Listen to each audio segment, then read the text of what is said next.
Hi friends, welcome back to my channel smart Neetu vlogs. నా videos కనుక మీకు నచ్చినట్లయితే లైక్ చేయండి, షేర్ చేయండి అండ్ సబ్స్క్రైబ్ చేయడం అసలు మర్చిపోవద్దు.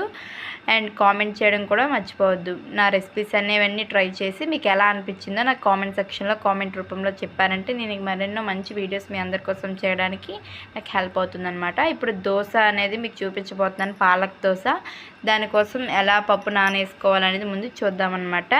స్టార్టింగ్ 1 కప్పు మినప్పప్పు తీసుకుని దానికి 2.5 గ్లాసుల రేషన్ బియ్యం అండ్ కొంచెం మెంతులు అండ్ 1/2 గ్లాస్ ఏమో శనగపప్పు వేసుకొని బాగా వాష్ చేసుకొని నానేసుకోవాలన్నమాట.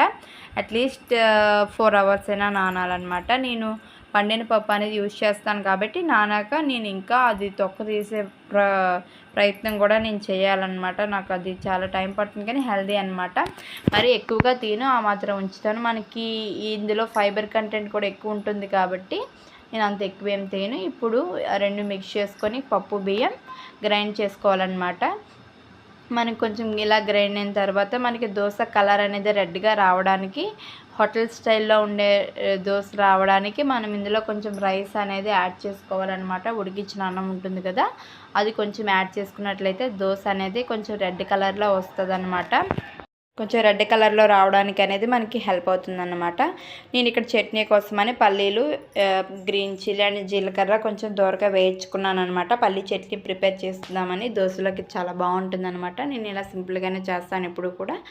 నెక్స్ట్ మనకి దోశ బ్యాటర్ అనేది రెడీ అయిపోయింది కదా. పాలక్ దోశ కాబట్టి మనం పాలకూర అనేవి 2 కట్టలు తీసుకుందాం అనమాట.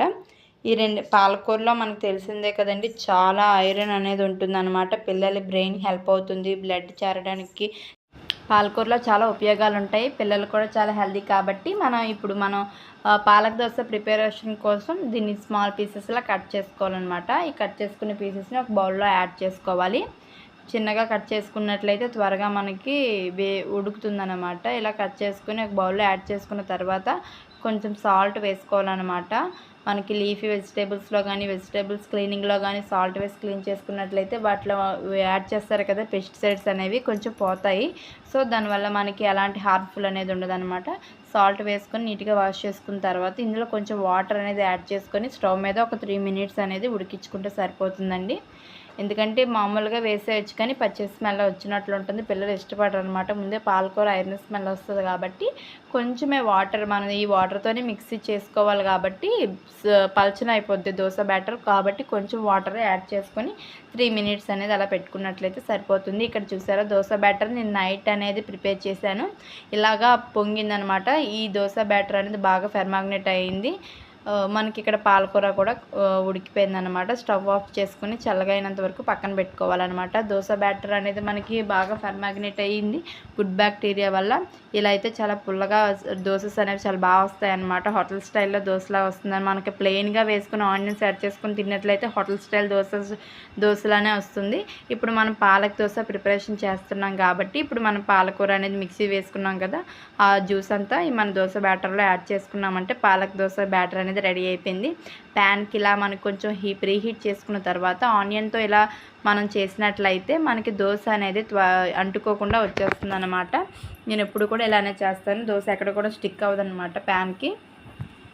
కొంచెం ఒక గరిట బ్యాటర్ తీసుకొని ఇలా ఈక్వల్గా స్ప్రెడ్ చేసుకున్నట్లయితే అంతేనండి, ఈజీయే, బాగా వస్తుంది కూడా.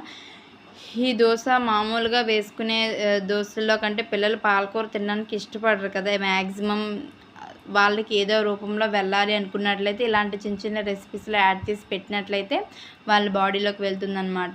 పాలకూర దోశ కూడా చాలా ఈజీ కూడా కదా. చూస్తున్నారు, పిల్లలందరూ కూడా హెల్తీగా ఉండాలంటే పిల్లలే కాదండి, ఇంట్లో పెద్దవాళ్ళు కూడా ఉంటారు కదా, వాళ్ళందరికీ కూడా మనం ఈజీ వేలో ఇలా మనం వెరైటీగా ఉంటుంది కూడా ఇలా చేసి పెట్టినట్లయితే చాలా సింపుల్ కూడా. వాళ్ళు ఈ దోశ బ్యాటర్తో కూడా మా పిల్లలు అయితే షేప్స్లో తింటారండి. దోశ ఎలా తినారనమాట. వాళ్ళకి వేరేగా మళ్ళీ నేను షేప్స్ అనేవి కూడా నేను ప్రిపేర్ చేసి వేసాను, అది కూడా చూపిస్తాను చూడండి.